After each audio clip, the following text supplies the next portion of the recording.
বন্ধুরা, সহজে রান্নাবান্নার চ্যানেলে আজকে শুভ কামনা জানাই মহাষষ্ঠীর।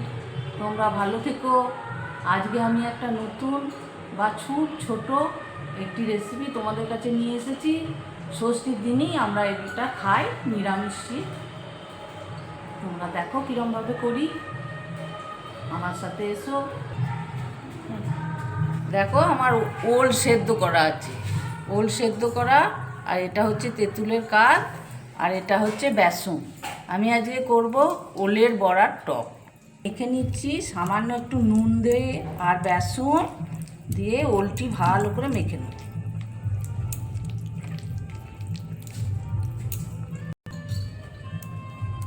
কেউ যদি লঙ্কা খেতে ভালোবাসো একটু লঙ্কার ঝাল দিতে পারো। গুঁড়ো দিলাম আর নুন তো আগেই দিয়েছি, দিয়ে এটা মেখে নিচ্ছি।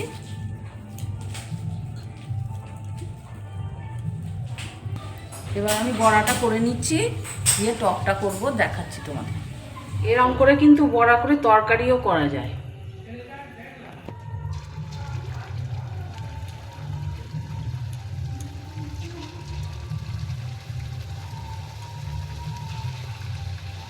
এরকম ছোট ছোট করে বড়ার আকারে করে নেব, নিয়ে আমি টক করব।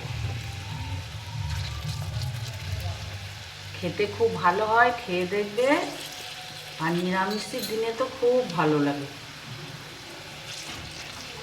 সুন্দর, এই বড়া দিয়ে চা কফি সব খাওয়া যায়, আবার টকও করা যায়, তরকারিও করা যায়।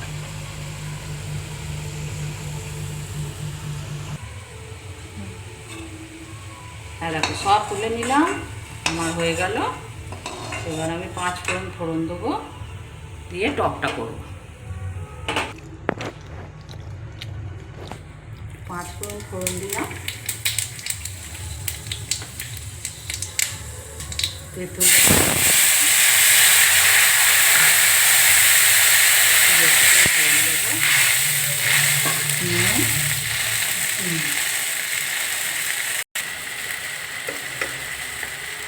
নুন দিলাম আন্দাজ মতো, 2 চামচ চিনি দিলাম, আর একটু দিলাম, একটু সামান্য হলুদ দিলাম কালারের জন্য। তারপর বড়াগুলো দেবো।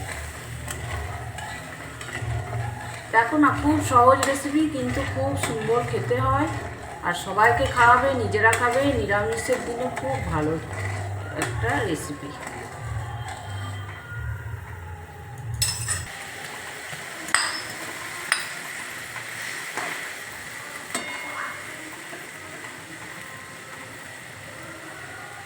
একটু ফুটুক, একটু নরম হোক বড়াগুলো, তারপর আমি নেব। কাঁচা লঙ্কাটা দিয়ে দিলাম ফাটিয়ে, একটু ঝাল ঝাল হবে, আর বড়ার মধ্যে তো একটু ঝাল ঝাল আছে।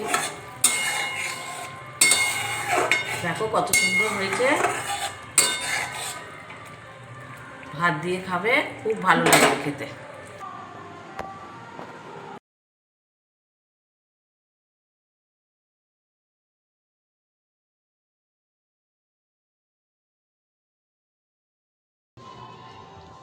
কি রেসিপি করেছি আজকে? বাবা, ওলের বড়ার টক, আজকে ষষ্ঠী স্পেশাল। নাও খেয়ে দেখো কেমন হয়েছে।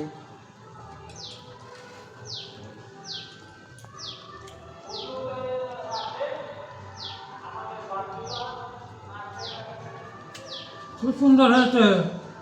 এই ধরনের খাবার তো কোনোদিন খাইনি, খুব ভালো হয়েছে। খুব সুন্দর। আজকে আমাদের এইটুকুই। ষষ্ঠী আমাদের সবার শুভেচ্ছা নেবে, আমরা আসছি।